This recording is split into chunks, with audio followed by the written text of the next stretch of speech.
Αγαπητοί συνάδελφοι, αγαπητοί φίλοι της Άκος, έχω τη χαρά να καλωσορίσω στην Άκος τον Μάκη Ανδρονόπουλο, δημοσιογράφο, οικονομολόγο και συγγραφέα, και να τον ευχαριστήσω για την παρουσία του σήμερα στο συνέδριό μας «Τα νέα θεραπευτικά μονοπάτια για τον καρκίνο».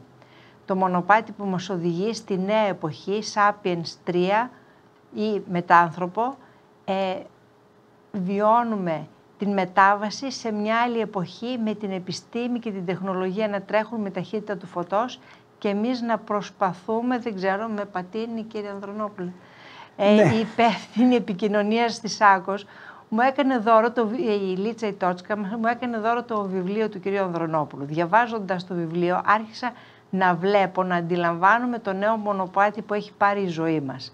Και όπως πάντα ότι μου αρέσει και μου κινεί το ενδιαφέρον, μου αρέσει να το μοιράζομαι. Έτσι λοιπόν, ας ακούσουμε με προσοχή τον Μάκη Ανδρονόπουλο για να δούμε σε ποια κατεύθυνση πάμε.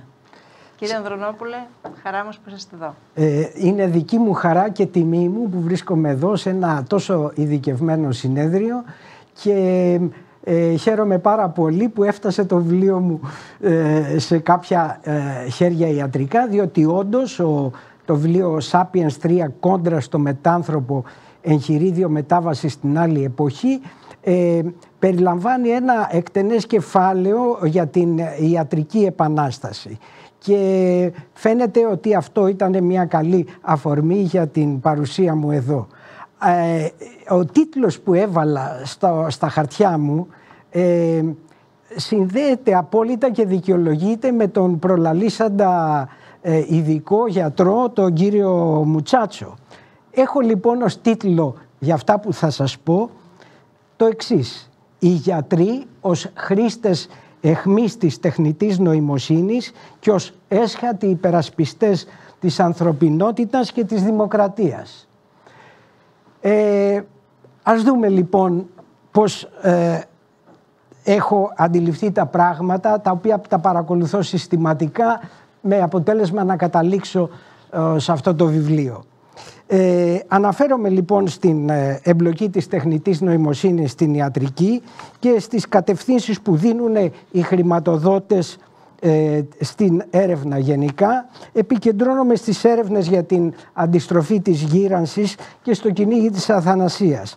Αναφέρομαι στο κλειδί της καλής ζωής που αφορά όλο και πιο λίγους ανθρώπους, διότι παρά την ευμάρεια, την εικονική που βιώνουμε, από την πίσω πλευρά των πραγμάτων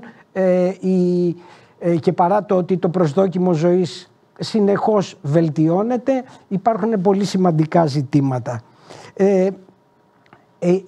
Θέτω ζητήματα όπως την υποβολή, τη στρατηγική θα έλεγα υποβολή ενός μοντέλου ζωής από τις αόρατες δυνάμεις της αγοράς.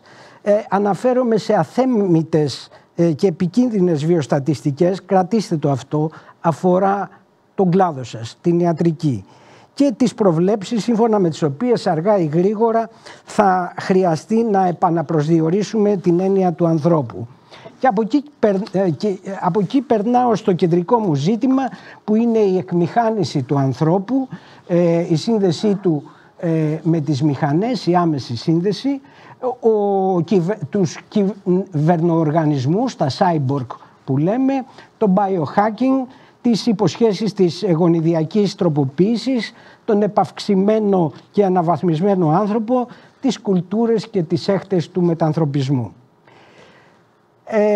Να σας θυμίσω ότι στο Millennium ο οικονομίστ, ο γκουρού της φιλελεύθερης οικονομίας, είχε προαναγγείλει με ένα εξώφυλλό του ότι θα ζούμε ως τα 120 και θα δουλεύουμε και θα κάνουμε σεξ ως τα 80. Τις προάλλες όμως ήρθε σε ένα συνέδριο εδώ στην Αθήνα για την δημογραφία η διευθύντρια γεροντολογίας στο Πανεπιστήμιο της Οξφόρδης, Δόκτωρ Σάρα Χάρπερ, η οποία έδωσε μια συνέντευξη στην Καθημερινή και είπε ότι πράγματι ο πληθυσμός στο τέλος του αιώνα θα φτάσει στα 10 δισεκατομμύρια, ότι οι μισοί άνθρωποι και οι μισές χώρες θα μπορέσουν να πιάσουν ηλικίες μέχρι τα 100 και εργασία και σεξ μέχρι τα 70. Δεν ξέρω τώρα τι συνέβη και μας κόβει 10 χρόνια για να γελάσουμε και λίγο από τις δυστοπίες του ανθρώπινου σώματος. Μας έκοψε 10 χρόνια από το προσδόκιμο της σεξουαλικής ζωής, αλλά κρατήστε αυτό που είπε, κάποιες χώρες και η μισή του εκάστοτε πληθυσμού. Δηλαδή και οι εξελίξεις που έρχονται δεν θα αφορούν όλους. Θα αφορούν αυτούς που θα μπορούν και θα προσθεθεί και αυτή η διάσταση στις ήδη υπάρχουσες ανισότητες που ταλανίζουν ιδιαίτερα τις δυτικές κοινωνίες, αλλά και τις δυτικές και τις κοινωνίες των άλλων υπήρων σε σχέση με την ευμάρεια της Δύσης. Έχουμε όλοι αντιληφθεί τι προκάλεσε το chat GPT με την είσοδό του στο διαδίκτυο και την πλέον δυνατότητα να χρησιμοποιήσει ο καθένας μας ένα κομμάτι της τεχνητής νοημοσύνης, αυτές τις deep learning machines, τις μηχανές εκμάθησης που μπορούν να γράφουν συγκλονιστικές ακαδημαϊκές εργασίες, σπουδαία ποίηματα, να κερδίζουν φωτογραφικούς διαγωνισμούς και τόσα άλλα θαυμαστά. Σίγουρα η τεχνητή νοημοσύνη έρχεται να διατάξει τις οικονομίες, τις κοινωνίες και τη γεωπολιτική με τρόπους εκθετικούς. Αν σκεφτούμε τι έκανε η κινητή τηλεφωνία και τι χώρεσε μέσα σε αυτό που έχουμε στην τσέπη μας, που μας δίνει πρόσβαση σε μια περαντοσύνη γνώσης και ειδικών θεμάτων, καταλαβαίνουμε τι εκθετικές εξελίξεις θα προκαλέσει η τεχνητή νοημοσύνη. Οι ειδικοί θεωρούν ότι με τις δυνατότητες της τεχνητής νοημοσύνης να διπλασιάζονται κάθε 6 μήνες, να διπλασιάζονται κάθε 6 μήνες 3 φορές πιο γρήγορα από τον νόμο του Μουρ.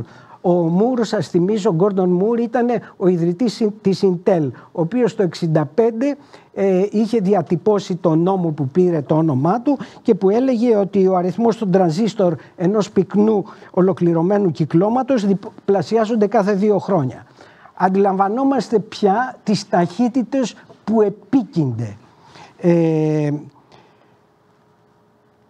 Καθώς εκατοντάδες χιλιάδες εκατομμύρια άνθρωποι θα έχουν τη δυνατότητα να αναβαθμίσουν τις δεξιότητές τους, τις δουλειές, η τεχνητή νοημοσύνη θα είναι δίπλα μας, co-pilot σε ό,τι κάνουμε και σίγουρα θα προκαλέσει μια νέα άλλου τύπου φάση της παγκοσμιοποίησης, εκθετικά ταχύτερη και πιο μεταμορφωτική από την παγκοσμιοποίηση που τροφοδότησε η απελευθέρωση της κίνησης των κεφαλαίων, η αποϊλοποίηση των τίτλων και βεβαίως χάρη των λεωφόρων της πληροφορίας που ξεκίνησαν τη δεκαετία του 90. Η τεχνολογία λοιπόν προχωρά πολύ γρήγορα, αλλά η ικανότητα διακυβέρνησής της δεν την ακολουθεί. Αυτό είναι πολύ κρίσιμο και πρέπει να το κρατήσουμε για την κατανόηση και όσων θα πούμε πιο κάτω. Αναδύεται λοιπόν ένας τεχνοπολικός πολιτισμός που σίγουρα στον οικονομικό τομέα θα παίξει σημαντικό ρόλο, θα έχει και τη σκοτεινή του πλευρά, διότι όπως θα έχετε διαβάσει το 47% των θέσεων εργασίας θα είναι αντικαταστάσιμες από τα ρομπότ, τους αλγόριθμους και την τεχνητή νοημοσύνη. Αυτό δεν έχει λυθεί κοινωνικά, πολιτικά και οικονομικά αυτό το ζήτημα. Ο Νουριέλ Ρουμπινί, ένας πολύ γνωστός διεθνής οικονομολόγος, ο οποίος είναι ο μόνος ο οποίος προέβλεψε τη χρηματοοικονομική κρίση του 2007-2008, γύρισε από τον Νταβός τις προάλλες και έγραψε ένα άρθρο στο οποίο εμφανίζεται πάρα πολύ επιφυλακτικός, αν όχι τρομοκρατημένος, διότι βλέπει τις ηγεσίες τις πολιτικο-οικονομικές να είναι κατάφορα υπέρ της τεχνητής νοημοσύνης και της τεχνολογίας και να τις ενθαρρύνουν με τεράστια κεφάλαια, όμως δεν έχουν τη συνείδηση των μεγάλων απειλών που υποκρύπτει και αυτό το ανεξέλεγκτο της ανάπτυξης της τεχνολογίας που θα δούμε πιο κάτω μερικά μονοπάτια του. Για παράδειγμα, κοιτάξτε το παράξενο. Ενώ όλοι είναι ευτυχισμένοι διότι η τεχνητή νοημοσύνη θα λύσει τα πάντα, κλιματική αλλαγή, τα πάντα, έρχεται η Allianz Global τάδε, που είναι πολύ μεγάλη ασφαλιστική εταιρεία της Ευρώπης, της Γερμανίας, διετύπωσε πως το κόστος χρήσης της τεχνητής νοημοσύνης, έκανε μια μελέτη τώρα καινούρια, στις αντασφάλειες μπορεί να είναι πολύ μεγαλύτερο από το όφελος. Με άλλα λόγια, προέβλεψε ότι οι απειλές και οι κίνδυνοι μπορεί και να βαραίνουν περισσότερο στη ζυγαριά από τα ωφέλη. Παρενθετικά να σας πω ότι αντίστοιχες μελέτες λένε ότι για να μάθεις μία μηχανή βαθιάς μάθησης, αυτά που πρέπει να μάθει για να σου είναι χρήσιμη σε μία ειδικότητα, τη δικιά σας για παράδειγμα, το καύσιμο που θα χρειαστεί, δηλαδή το ενεργειακό της αποτύπωμα, είναι εκθετικά μεγάλο. Αυτά δεν συζητιούνται, όπως δεν συζητιούνται και το κόστος το οικολογικό για την κατασκευή των ανεμογεννητριών και τα λοιπά. Είναι ένα μοντέλο το οποίο επιβάλλεται από πάνω, αλλά υπάρχουν και μελέτες που λένε πράγματα αυτού του τύπου. Συνεπώς πρέπει να είμαστε λίγο σκεπτικοί, επιφυλακτικοί.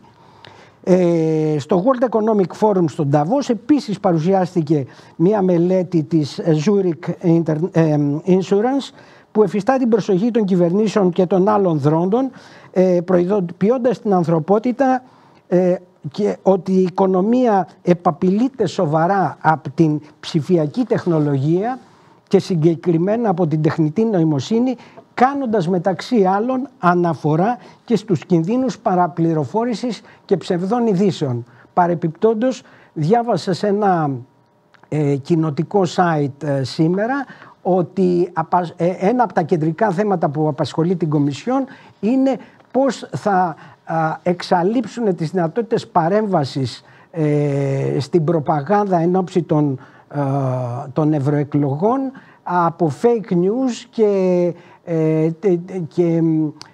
hackers και όλα αυτά τις γνωστές απειλές.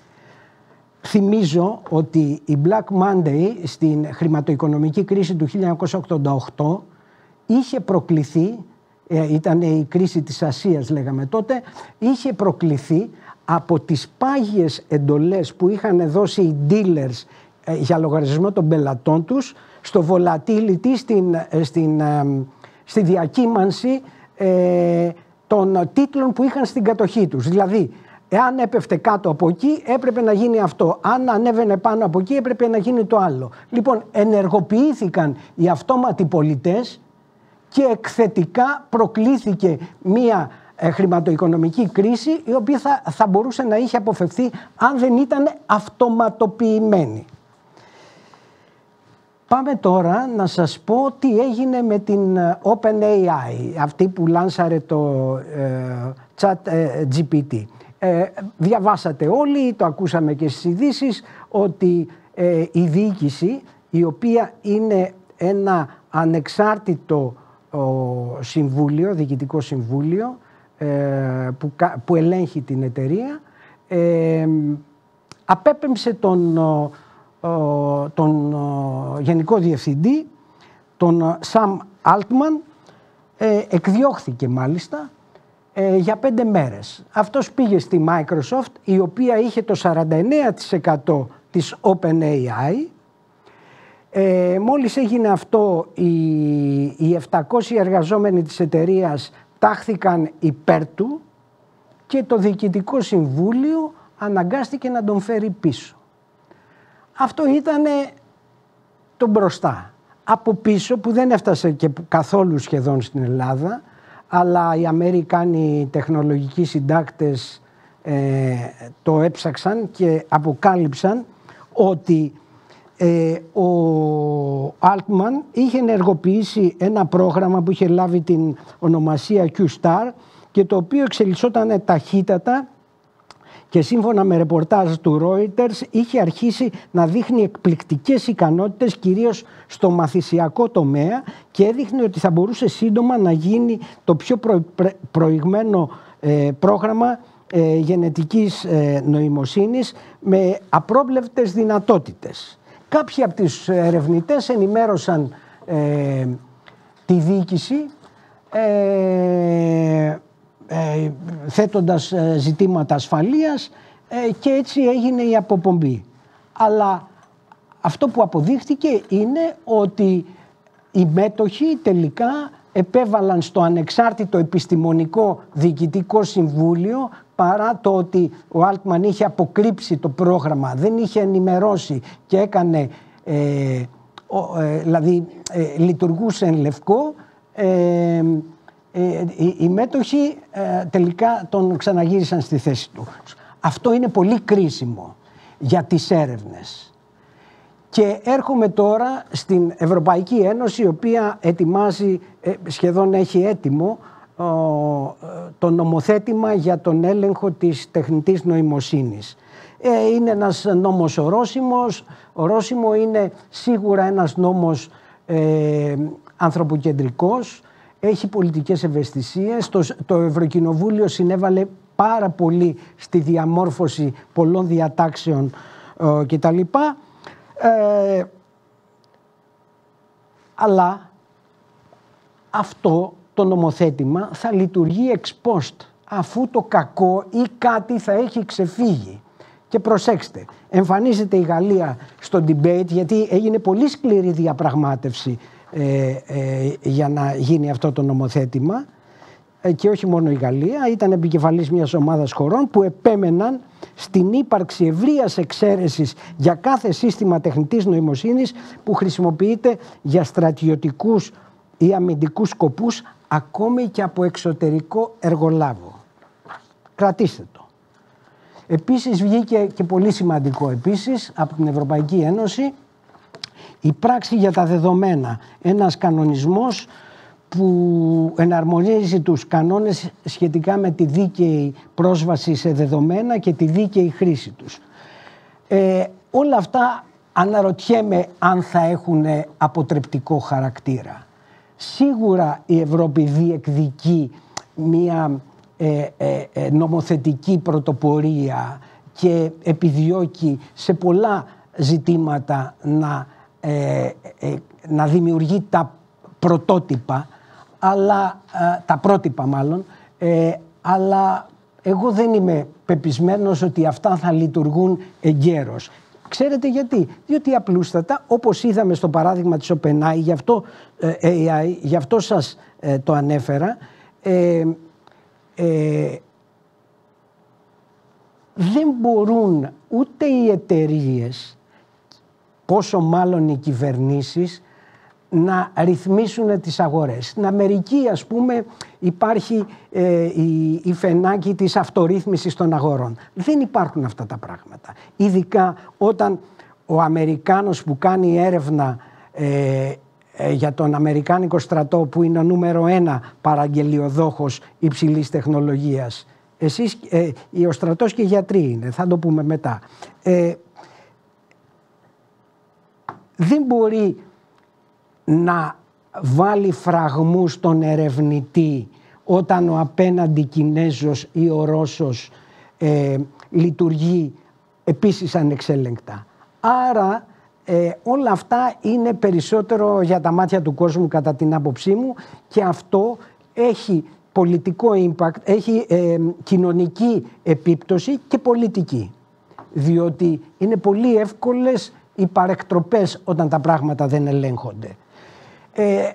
Τα λέω αυτά και το τονίζω. Δεν είμαι τεχνοφοβικός, ούτε λουδίτης. Δεν ξέρω αν ξέρετε τον όρο. Ο Λούντ ήταν ένας συνδικαλιστής στην Αγγλία το 19ο αιώνα που όταν βγήκαν οι κλωστοϊφαντουργικές μηχανές έκανε σαμποτάζ.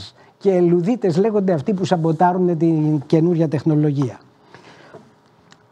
Ας έρθουμε τώρα στη φωτεινή πλευρά των πραγμάτων που είναι οι τεχνολογίες και η τεχνητή νοημοσύνη στην ιατρική. Δεν θα σας πω πολλά. Γονιδιακές θεραπείες.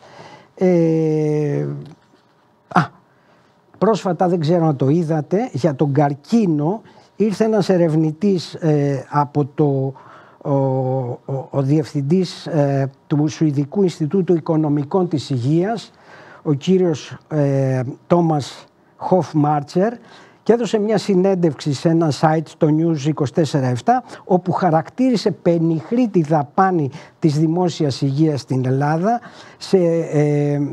με αποτέλεσμα να αποτελεί σημαντικό εμπόδιο στην πρόσβαση ασθενών σε υψηλής ποιότητας περίθαλψη, ιδιαίτερα των καρκινοπαθών. Και το Οικονομικό Ινστιτούτο της Σουηδίας κατέδειξε με βάση στοιχεία του 18, εντάξει έχουν περάσει και 5 χρόνια, ότι η Ελλάδα δαπανούσε 88 ευρώ κατά κεφαλήν για τη θεραπεία του καρκίνου, κάτι που είναι λιγότερο από το ίμιση του μέσου όρου της Ευρωπαϊκής Ένωσης που δαπανούσε το 18 195 ευρώ αναπολίτη. Οι ειδήσεις και για τον τομέα σας, τον καρκίνο, είναι καταιγιστικές. Είδα μία πρόσφατη είδηση ότι βγήκε ένα αντικαρκινικό φάρμακο, εν πάση περιπτώσει χρησιμοποιήθηκαν ιόντας βεστίου για να νικήσουν τον καρκίνο σε ποντίκια. Ήρθε ένα άλλο κρίσιμο ζήτημα που αφορά τον κλάδο σας και που θα κληθείτε μεθαύριο να γνωμοδοτείτε για ασφαλιστικές εταιρείες που είπαμε πριν. Ήρθε μια Βελγίδα ογκολόγος, Φρανσουάζ Μενιέ, η οποία έκανε μια συνέντευξη με θέμα το δικαίωμα στη λύθη. Τι θέμα ανοίγει η κυρία αυτή και στη χώρα μας? Ότι έχω καρκίνο, περνάω μια θεραπεία, θεραπεύομαι και πάω στην τράπεζα να πάρω δάνειο. Θα μου το δώσει? Ισχυρίζονται, και φαίνεται ότι είναι μεγάλο πρόβλημα, διότι έμαθα ότι και ο κύριος Χατζηδάκης προαναγγέλει διάλογο για αυτό το ζήτημα, ότι οι άνθρωποι οι οποίοι έχουν περάσει διάφορες ασθένειες και υποτίθεται ότι δεν έχουν κανένα πρόβλημα πια, είναι κομμένοι από το χρηματοοικονομικό σύστημα. Αυτό έχει πολύ ενδιαφέρον, διότι μεθαύριο θα έρχονται οι τραπεζίτες και οι ασφαλιστές και θα σας ζητούν τη γνώμη σας. Εντάξει, η μεγάλη είδηση βέβαια της περίοδου ήταν η πρώτη πετυχημένη τοποθέτηση εγκεφαλικού εμφυτεύματος σε άνθρωπο από την Neuralink του Elon Musk, η οποία προκαλεί μεγάλες ελπίδες για ανθρώπους που έχουν ζητήματα όρασης, κινητικότητας και πολλά άλλα, αλλά ανοίγει και το παράθυρο για πολλά άλλα ζητήματα. Ακούγοντας πριν όπως είπα, τον κύριο Μουτσάτσο, αλλά και διαβάζοντας και τον πρόλογο του προγράμματος της κυρίας Κατσόχη που αναφέρεται στον Άγγλο διαφωτιστή Φράνσις Μπέικον, που είπε ότι αυτός που δεν εφαρμόζει νέες θεραπείες θα αντιμετωπίσει κακά νέα, γιατί ο χρόνος είναι μεγαλύτερος καινοτόμος. Πράγματι είναι ένα θέμα αυτό. Αλλά από την άλλη πλευρά αυτή η ταχύτητα των εξελίξεων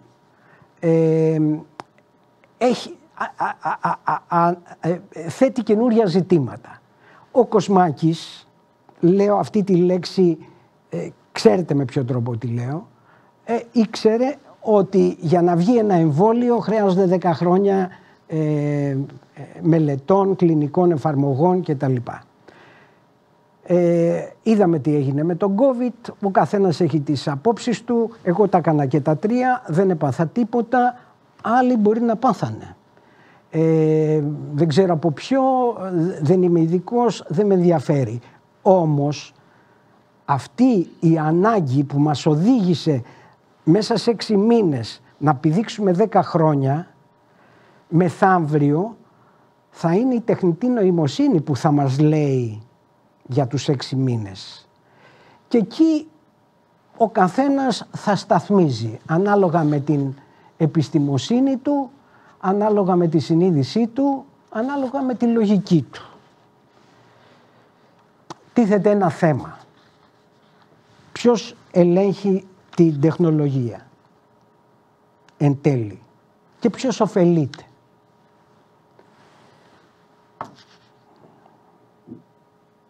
Υπάρχει αυτό που ακούμε στο τρένο, mind the gap. Τα είχε πει ένας παλιός Αμερικάνος μελλοντολόγος, ο Άλβιν Τόφλερ, ο οποίος διετύπωσε το σοκ του μέλλοντος, όταν η τεχνολογία θα προχωράει εκθετικά και οι χρήστες δεν θα καταλαβαίνουν τι χρησιμοποιούν ή τι γίνεται, και κυρίως ούτε οι πολιτικοί. Και εκεί είναι ένα πολιτικό, κοινωνικό και επιστημονικό ζήτημα ποιος ελέγχει την τεχνολογία. Οι ιδιώτες πελάτες των εταιριών, οι μέτοχοι, οι χρηματοδότες, ο επιστημονικός διευθυντής, ο στρατός, το νοσοκομείο, ο δάσκαλος. Αυτά είναι ζητήματα που έρχονται ολοταχώς κατά πάνω μας και είπα το στρατό. Μην ξεχνάμε ότι τα δηλητηριώδη αέρια του Πρώτου Παγκοσμίου Πολέμου, η ατομική βόμβα του Δευτέρου Παγκοσμίου Πολέμου, οι πύραυλοι, τα drones, οι δορυφόροι παρακολούθησης, οι επαυξημένοι φαντάροι που ετοιμάζουν όλες οι μεγάλες δυνάμεις. Είναι ζητήματα που τα βλέπουμε και στις ταινίες, οι οποίες δεν είναι για διασκέδαση, είναι για προβληματισμό. Ποιος τα ελέγχει όλα αυτά? Είπα, δεν είμαι τεχνοφοβικός, αλλά φοβάμαι τους ανθρώπους που υποτίθεται ότι θα τα ελέγχουν αυτά τα συστήματα. Μέχρι που να δούμε αν θα υπάρξει και αυτονόμηση της μηχανής. Βλάβη, αυτονόμηση και χακάρισμα. Έχετε δει ταινίες που κάποιοι κακόβουλοι με διάφορους σκοπούς ανταγωνιστικούς, οικονομικούς, χακάρανε το λεωφορείο το οποίο ήταν χωρίς οδηγό, και την ώρα που έκανε επίδειξη η εταιρεία για το τεχνολογικό της θαύμα. Δεν είναι μακριά όλα αυτά. Έρχονται. Και αναρωτιέμαι, θα μπω λίγο στα σκληρά δικά σας ζητήματα της επιστημοσύνης. Μήπως είμαστε μπροστά σε αλλαγή παραδείγματος? Και επειδή εσείς είστε οι γιατροί, όπως είδα από την προηγούμενη διάλεξη, όντως χρήστες τεχνολογίας εχμής, θέλω να αναφερθώ σε αυτό το πράγμα για να καταλάβω κι εγώ, γιατί κι εγώ προσπαθώ να κατανοήσω ως δημοσιογράφος, γι' αυτό έγραψα και το βιβλίο, στην προσπάθειά μου να καταλάβω. Ο Αμερικανός κουβαντικός φυσικός Τόμας Κουν το 1962 έβγαλε ένα βιβλίο με τίτλο «Η δομή των επιστημονικών επαναστάσεων», που αποτέλεσε μία βόμβα στην επιστημολογία, όπου εστίασε στη μελέτη των επιστημονικών παραδόσεων και της επιστημονικής πρακτικής. Κατέληξε λοιπόν ότι σε δύο έννοιες: την επιστημονική κοινότητα που συμμερίζεται τις ίδιες αρχές και μεθόδους και η οποία διαμορφώνει, καταλήγει σε ένα κοινό παράδειγμα, το οποίο είναι ένα σύνολο πεποιθήσεων αναγνωρισμένων αξιών και τεχνικών της συγκεκριμένης ομάδας επιστημόνων. Από εκεί και πέρα διαμορφώνεται η φυσιολογική επιστήμη, δηλαδή πάνω σε αυτό το μοντέλο, το παράδειγμα, γίνονται εργασίες, αποσαφηνίζεται και επαυξάνει το παράδειγμα αυτό, με αποτέλεσμα να συγκροτείται μία οντολογία.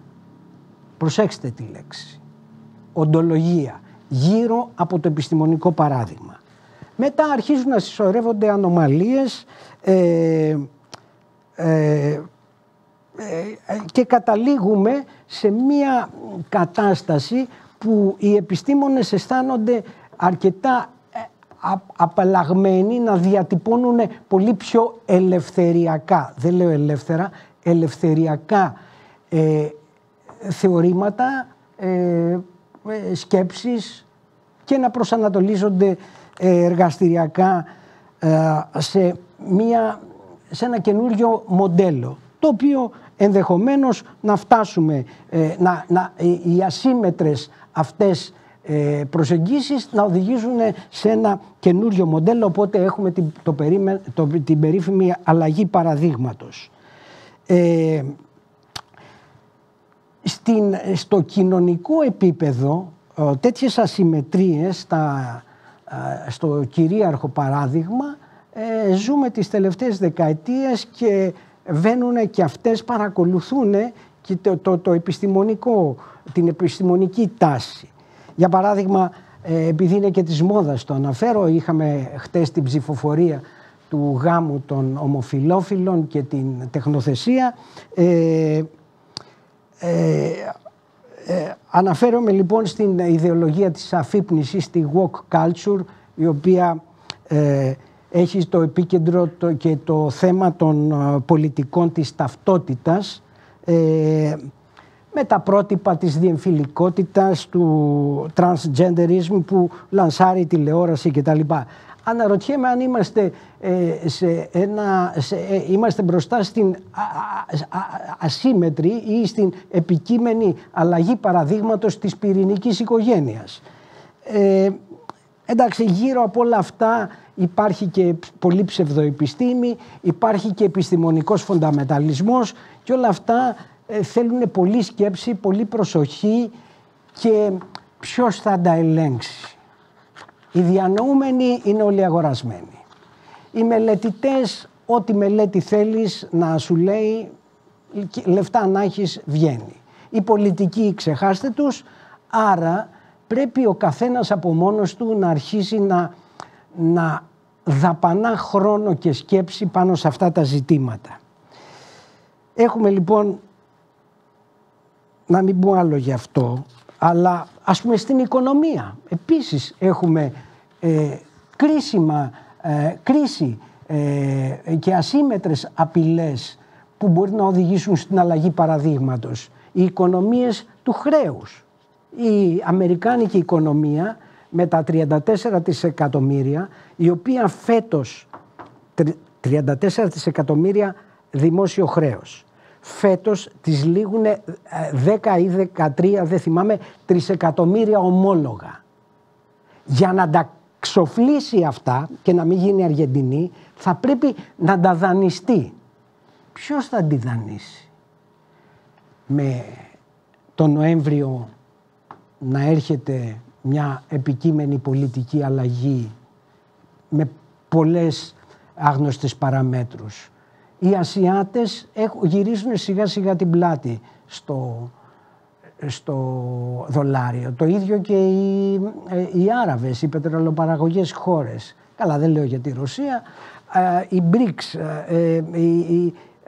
η Σαγκάη, το σύμφωνο της Σαγκάης. Διαμορφώνονται καινούργιες καταστάσεις.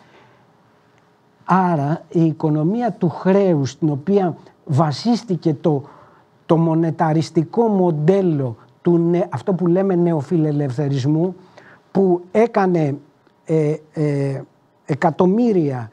εκατοντάδες εκατομμύρια Κινέζους να γίνουν μεσοαστοί και διέλυσε, ισοπαίδωσε τα μεσαία στρώματα στη Δύση, δημιουργεί μπαίνει σε μια καινούρια φάση όπου ό,τι ξέραμε οικονομικά μπορούν να καταρρεύσουν. Αν ανοίξετε τα σοβαρά οικονομικά site θα δείτε ότι οι σημαντικότεροι αναλυτές μιλούν για επικείμενο κράχ. Συστημική κατάρρευση. Τα τέμπη. Ήτανε μια συστημική κατάρρευση. Τι δεν δούλεψε εκεί? Είχαμε αστοχία υλικού. Δεν ξέρω αν θα αποδειχθεί ότι υπήρχαν και μπουκάλες μέσα στο βαγόνι τάδε και τα λοιπά. Δεν τα ξέρω αυτά. Αλλά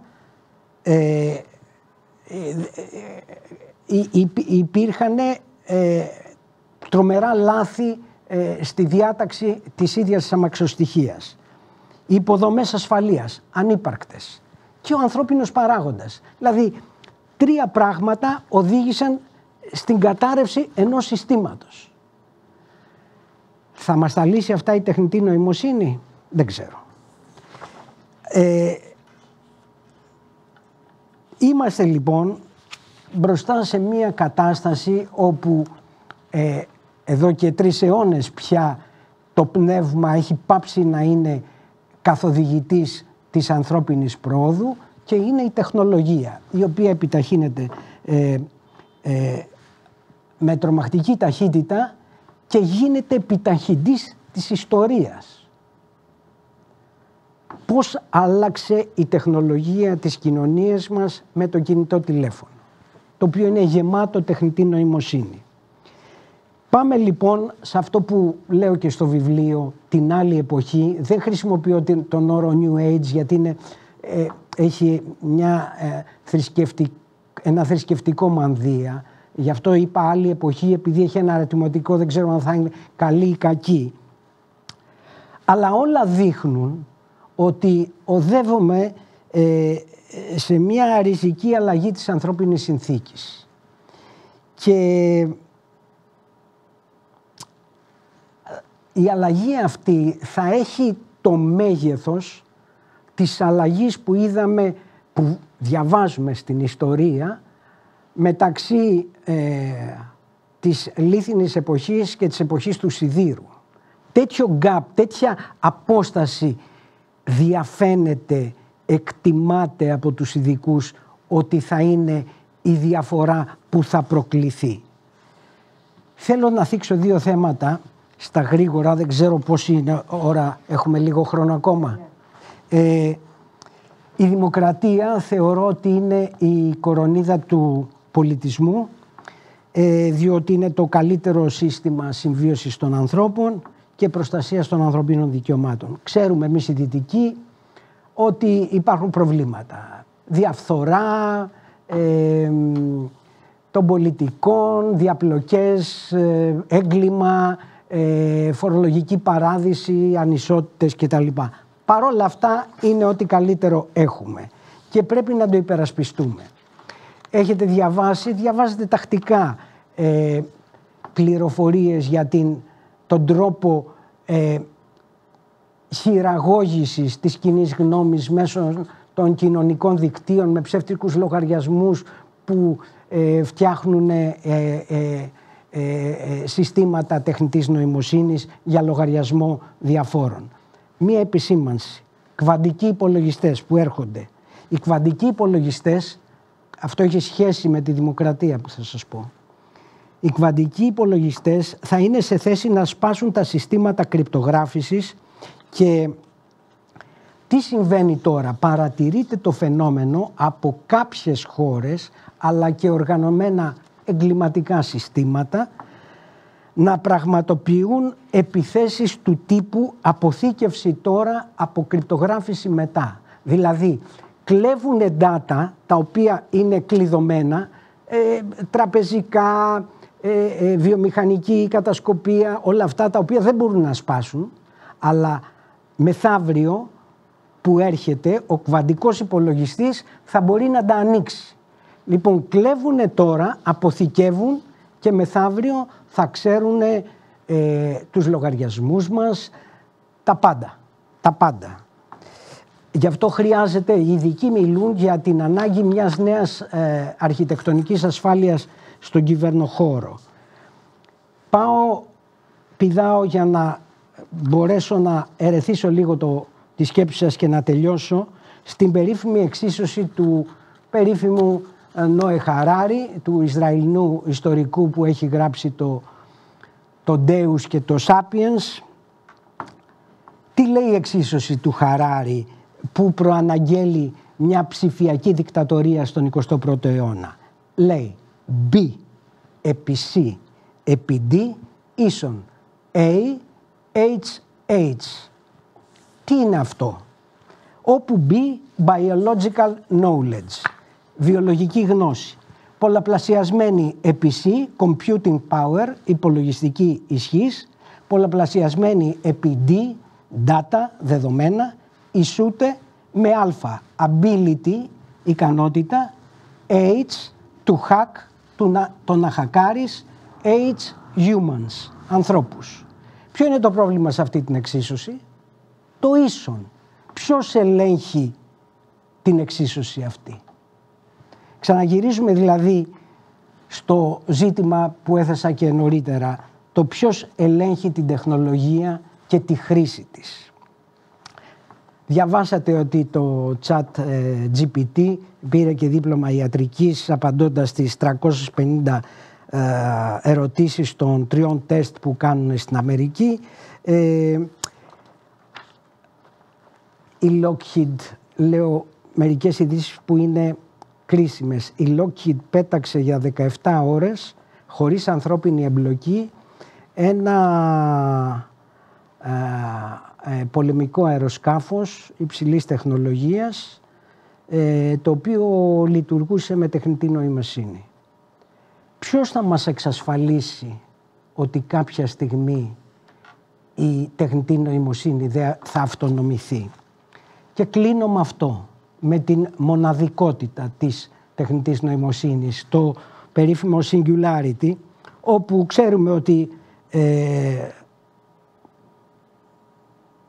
μοναδικότητα είναι η ποιότητα ή η κατάσταση του να είσαι μοναδικός. Στη θεωρία των συστημάτων, μοναδικότητα σε δυναμικά και κοινωνικά συστήματα είναι ένα πλαίσιο στο οποίο μια μικρή αλλαγή μπορεί να προκαλέσει μεγάλο αποτέλεσμα. Ως τεχνολογική μοναδικότητα ορίζεται η εμφάνιση της υπερευφυΐας με τεχνολογικά μέσα. Δηλαδή οι δυνατότητες μιας ευφυΐας που θα είναι δύσκολο να γίνουν καταληπτές από τον ανθρώπινο νου, η εμφάνιση μιας τεχνολογικής μοναδικότητας που αντιμετωπίζεται ως διανοητικός ορίζοντας γεγονότων πέραν του οποίου τα συμβάντα δεν μπορούν να προβλεφθούν ή να κατανοηθούν. Αυτές οι υπερευφυΐες θα μπορούν να δημιουργούν ακολουθίες γενεών αυξανόμενα ισχυρών νοών. Όλα αυτά ενδεχομένως να είναι και μία απειλή για την ανθρωπότητα,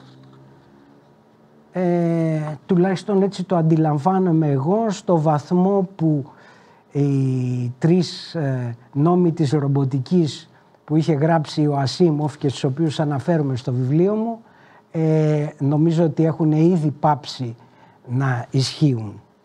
Ο εφευρέτης μελλοντιστής Ray Kurzweil, που είναι τώρα μηχανικός στην Google, έγινε γνωστός για το περίφημο βιβλίο του The Age of Intelligent Machines.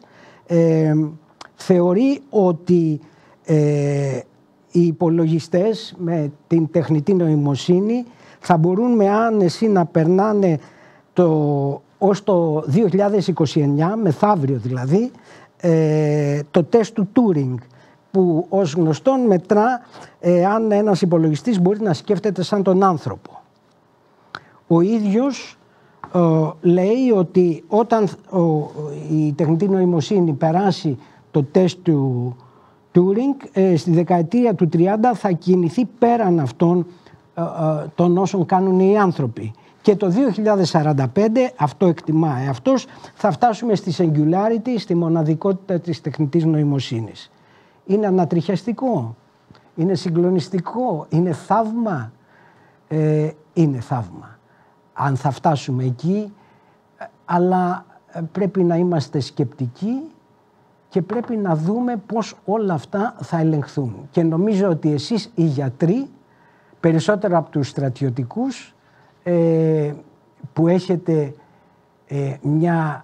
έχετε αφιερώσει τη ζωή σας στο ανθρώπινο σώμα και νου, μπορείτε να παίξετε ένα ιδιαίτερο ρόλο στο να διευθετηθούν σωστά τα πράγματα του άμεσου και επερχόμενου μέλλοντος. Σας ευχαριστώ πολύ.